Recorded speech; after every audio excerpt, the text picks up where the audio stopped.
Media की आवाज देख रहे हैं आप। खबरें देश की हो या विदेश की, राजनीति से जुड़ी हो या किसी भी क्षेत्र से, हर खबर से आपको रूबरू कराना है हमारा मकसद। तो चलिए इसी के साथ आगे बढ़ते हैं और देखते हैं कि आज की खबर में क्या कुछ है खास। बानसूर विधानसभा में भीम आर्मी के एंट्री के बाद और भी रोचक हो गया है मुकाबला। चुनावी विश्लेषणकर्ताओं का मानना है कि यदि भीम आर्मी के मुखिया चंद्रशेखर आजाद बानसूर विधानसभा का करते हैं दौरा, तो बानसूर विधानसभा का चुनाव अलग ही दिशा में चला जाएगा। वहीं डॉक्टर रोहितांश की भी पिछले 40 साल से बानसूर में सक्रियता भूमिका के कारण हर वर्ग के मजबूत पकड़ हो चुकी है तथा विधानसभा क्षेत्र में पूर्व कैबिनेट मंत्री डॉक्टर रोहितांश शर्मा का आमजन के लिए बहु प्रतिष्ठित टिकट हुआ पक्का। ग्राम चौपाल, शहरी चौपाल पर एक ही चर्चा, डॉक्टर साहब आगे बानसूर की सर्व समस्याओं से निजात दिलाने के लिए अचानक से बस विधानसभा क्षेत्र के सभी समीकरण बिगड़े।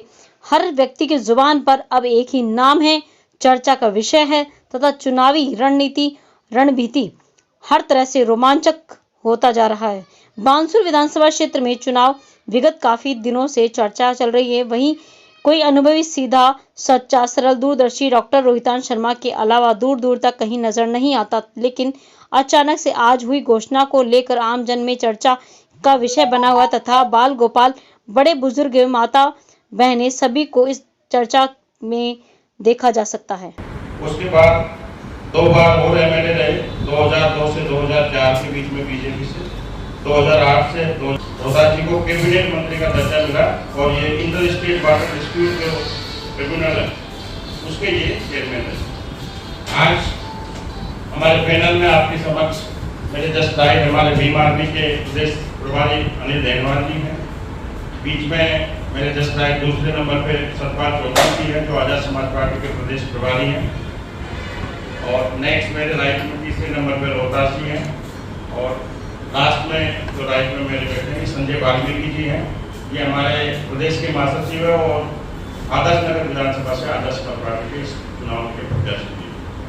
आज हमारी दूसरी सूची पे भी जारी हो रही है। पहले मैं आपसे निवेदन करूंगा कि आप पहले चौधरी साहब 2 मिनट बोले, फिर उसके बाद रोहतास जी आपको एड्रेस करें।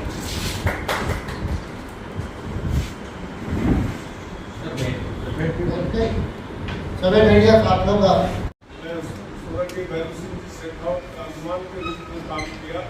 जब पार्टी बहुमत में नहीं थी तब कोalition गवर्नमेंट बनाने में मेरा पूरा रोल रहा, और उसके बावजूद अच्छे कार्यकर्ताओं को एक एक करके पार्टी से निकाल दिया गया किसी न किसी बहाने से, और जो लोग चाटुकार थे वो इनको पसंद आने लग गए, और जो नेता थे, जमीनी नेता थे, कार्यकर्ता थे, वो ये किनारे लगाना शुरू कर दिया।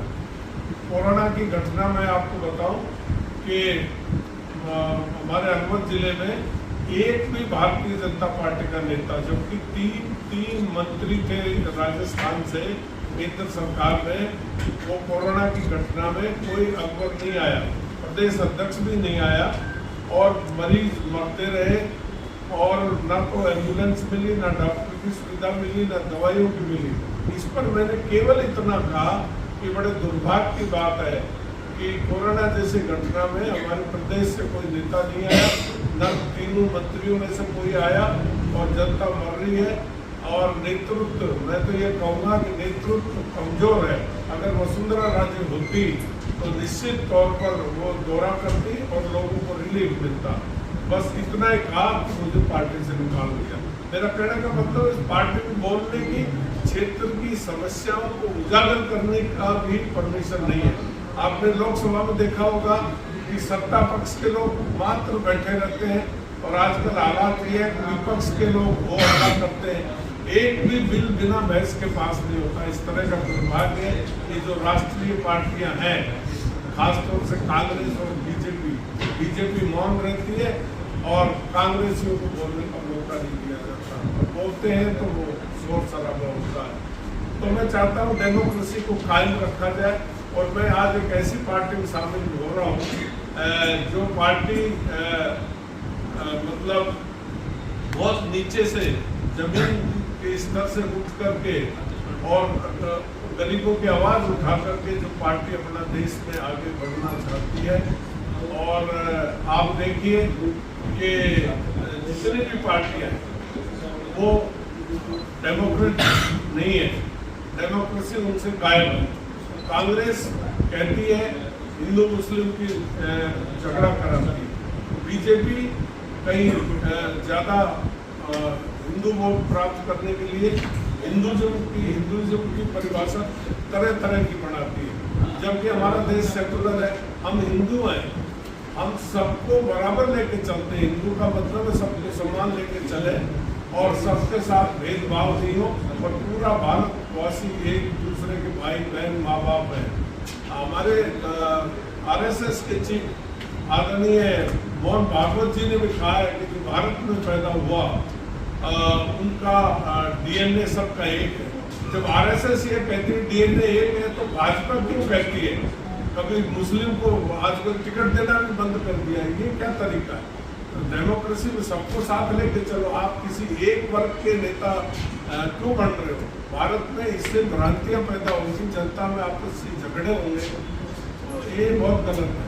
तो मैं चाहता हूँ कि ऐसी पार्टी जो सबको साथ लेके चले, गरीबों का लिए काम करे, और असपा का सिद्धांत मैंने देखा है कि गरीबों की लड़ाई लड़ती है, चोर उचक्के बेईमान बदमाशों के खिलाफ लड़ी तैयार मिलती है और सबको आगे बढ़ाने में अपनी पूरी ताकत के साथ आदरणीय चंद्रशेखर जी की जान की बाजी तक लगाते हैं कि देश तरक्की करे, देश में समानता आए, सभी धर्म सभी जाति के लोग एक समान जिए, जीने का मौका मिले, तरक्की करने का मौका मिले, आगे बढ़ने का मौका मिले। तो इसलिए मैंने आज इस पार्टी को चूज किया है, इसलिए चूज किया कि मैं डेमोक्रेसी में विश्वास करता हूँ और ये डेमोक्रेट लीडर के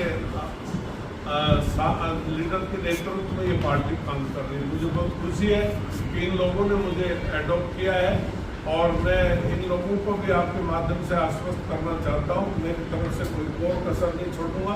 हमारी असपा पार्टी आगे बढ़े और अगला मुख्यमंत्री हमें से कोई बने, इस आशा और विश्वास के साथ, हिम्मत के साथ हम इनके साथ जुड़े हैं।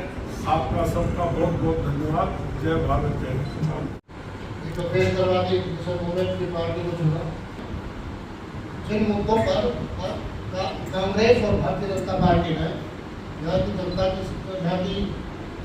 जनता का शोषण किया और लाशों पे भी कितने भेदभाव करता, तो बहुत सारे घटनाएं हुई आपके संज्ञान में है, चाहे जितेंद्र मेघवाल, कार्तिक भेद, ओम प्रकाश बैगर, तमाम हत्याकांड जो हुए उनके बसंत प्रतिभागी की नासिर और विधायक असगर अली, इन तमाम लोगों की हत्याएं हुई और कानून व्यवस्था नाम की कोई चीज़ राजस्थान में नहीं है।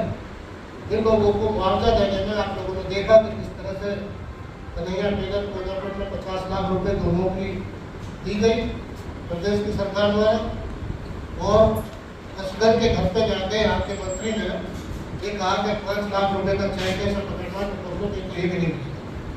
तो अभी आपने इस बड़ी खबर से हमने आपको रूबरू कराया। इस तरह की और तमाम खबरों से मैं आपको रूबरू कराते रहेंगे। तब तक के लिए हमारे साथ बने रहिए और देखते रहिए डिजिटल इंडिया की आवाज़। हमारे चैनल को लाइक, सब्सक्राइब और शेयर करना ना भूलें और बेल आइकन जरूर दबाएं।